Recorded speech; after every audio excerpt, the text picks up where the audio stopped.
Hello, this is Kat, and in this video I wanted to talk about the word witch.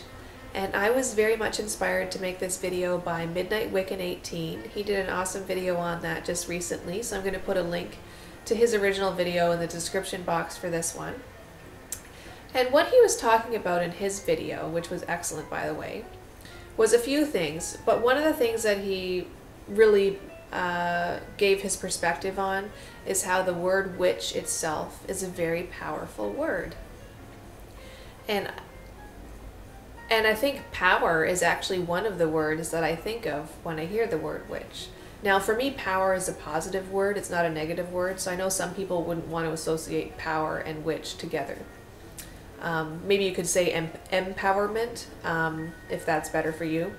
But yeah, so for me the word witch is a powerful word, and power is one of the things that I think of when I think of a witch. And I think of power in a good way, like power is in having personal power. And to me, someone who is powerful is not forceful. Someone who is powerful is a person who moves through the world and life and situations with a sense of purpose and grace that other people seem to really admire, or if they're operating at like a lower vibrational frequency, that other people envy or maybe pretend not to like, but they're actually jealous, kind of a thing. And to me, someone who is a witch is someone who has a deep understanding for a lot of things. One of those things being nature, a reverence for nature. And when I say nature, I mean actual physical nature, like trees and plants and like herbs, and knowing about those kinds of things, and the animals, understanding the cycle of life and the balance of nature, respecting that. Generally taking an interest in living in a more environmentally conscious way and stuff like that. But also having an understanding of nature as in self-nature and the nature of people and human nature, you know, stuff like that. I feel like that is also very much a part of being a witch. Because when you work with magic, which is another word that I associate with being a witch, when you work with magic, you have to have... Magic itself is a very mysterious, enigmatic thing. We all have our own beliefs as to how magic works, if we believe in it. And even those of us who don't necessarily believe in magic sometimes believe in coincidences that seem to be something more than a simple coincidence. But yeah, when you work with magic, because magic itself is such a mysterious, enigmatic thing, and we can't completely understand or put into words how it works, we have to then have some kind of concrete understanding of what we're actually using when we do it, because the process itself is enigmatic, so we have to have knowledge, actual solid concrete knowledge as a foundation in order to support that. Otherwise, we just wouldn't even know what we were doing at all. So that's why a lot of times when we're doing magic, we use things like herbs and oils and stuff that we can physically make and physically understand and physically connect with, because the magic itself that we're doing with those items is so hard to understand. It's so hard to understand, basically, and especially hard to put into words. So for me, someone who is a witch has like a grasp on a lot of these things, and to some level is either a master of, or throughout their life will become a master of those things. Like I said, moving through life and situations with purpose and grace, and having a strong understanding of nature, both the outer world of nature and also our own nature. And then working with magic. So for me, that's all part of being a witch. And of course, for me, being a witch, like if you're a witch, you're not just doing that within a bubble. Even if you work by yourself, like even if you're not part of a coven or a group or working with a partner, you're always doing the things that you do for something. So it could be for yourself, it could be for someone else, but in some way you are connected to the rest of the world. So I think being a witch also has to do with being connected, whether that be to your sense of the divine or to other people through your compassion for them and wanting to help them and provide your service, you know, by doing spells or offering oracle readings or whatever, and or by, you know, growing food and making it for people, stuff like that. And so it's sometimes, I think it can be really hard for those of us who are beginners on our paths. And I consider myself a beginner because I've only been practicing for a few years. And I think with other things in life, practicing at something for a few years would make you intermediate or advanced even. But in witchcraft, it's not like that. There isn't really a... You can't just read a few books and call yourself an expert. It's all about how... It starts off generally with reading a lot of books, but then it becomes bringing what you've learned into your life.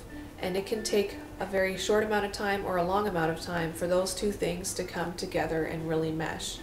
A lot of people for a long time, when they first start out practicing witchcraft or Wicca, will sort of have a couple of hours at the end of each day where they do reading and light candles and burn incense, and that's kind of like their time to be Wiccan, or their time to be a witch for that day. But they're not really being a witch or a Wiccan throughout all day, every day, because they haven't got to that point of feeling like they're bringing everything in all the time. And so living the actual lifestyle on a daily basis, and not just having it be something that's at the beginning or the end of your day when you're by yourself in your own room and your own privacy, is something that can really affect whether you feel comfortable calling yourself a witch or not. Because I know that for me, I'm now at that point where I am bringing a lot of stuff to do with my spirituality into my daily life. Like, it affects the way that I talk to people, the way that I treat people, the way that the stuff that I've learned about witchcraft and Wicca affects the way that I set goals for myself. It affects, like I said, the conversations I have with people, the kind of advice I would give to someone. It's not that I'm going around talking about Wicca and witchcraft, it's that it's affecting my thought processes, and then it's affecting my actions. And that's what I mean about living the lifestyle. And even though I'm doing that now, I still feel weird sometimes calling myself a witch. I don't feel weird calling myself a Wiccan, but I feel weird calling myself a witch because I feel like a witch is someone who's already gotten there. You know what I mean? And I feel like I have so far to go. But then at the same time, I feel like it's silly of me to think that way because no one ever gets there. You just look at other people who've been practicing longer than you and you think that they already have, but they themselves don't think that they're there. If there's someone who has any wisdom at all, they're never going to see themselves as having accomplished everything and having all the knowledge, because once you do that, you stop learning, you stop growing, and you actually become ignorant and closed-minded.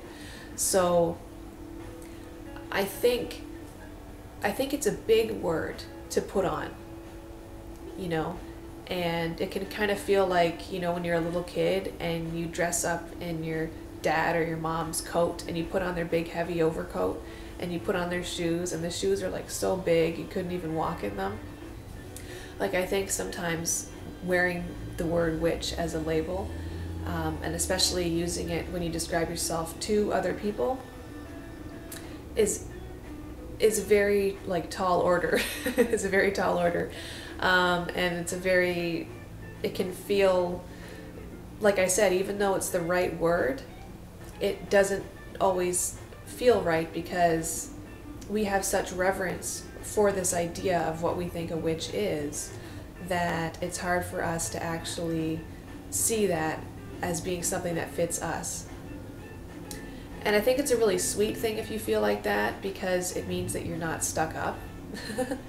If you don't feel like you necessarily deserve the title, but at the same time it's kind of a bad thing, because whether you're at the beginning or later on in your path, if you're practicing Wicca or witchcraft, you're a witch. You just are.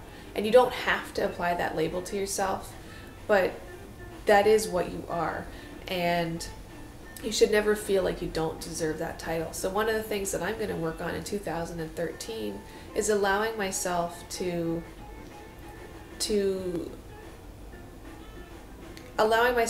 grow into that big coat and that big pair of shoes, you know, and to fill that space, you know, and to not feel so small within this label, and to feel like I really deserve it, because I think I do, and I really am working every single day on incorporating my spirituality into my life. And it's not even like I have to consciously do it anymore. It's just happening. Like after you practice for a while, it just starts to happen and you just kind of roll with it.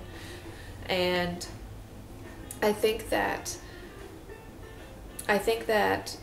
if we see the word as powerful, in a good way, that we should definitely aspire to be able to wear that label with pride. And I don't necessarily mean going out and announcing to everyone you know that you're a witch. I'm not talking about coming out of a broom closet, but I just mean that if in theory you were talking to someone who would accept you for being one, would you be able to tell them that you were and feel like you deserved a label, is what I'm saying.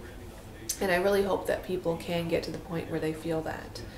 Because I don't think that we should attach the word witch to somehow being already spiritually perfected on the path. Because I think a witch is someone who is always growing, because that's what wisdom is. It's always evolving. Wisdom is empowered, applied knowledge. That's what it is, you know. It's not about having all the knowledge in the world, it's about knowing how to use it. And so that's not something that you have to be a certain age or a certain point in your path in order to be able to do. It just depends on you as a person and how awakened you really are in life, you know, how in sync your thoughts, feelings, and actions are with each other. So anyway, so those are my thoughts on the word witch and sort of where I'm at with it. Like I said, it's a label that I do feel like applies to me, but sometimes I don't always feel like it fits me because sometimes I feel too small for it. But I'm working on that because I think that I should feel like I can deserve to have that title. Anyway, I hope you enjoyed this video, and if you have any comments or insights you wanted to share, I would really love to hear your opinion on what the word witch means to you and how you feel about applying the label to yourself if you are someone who practices some form of Wicca or witchcraft. Okay, have a wonderful day. Many light and dark blessings.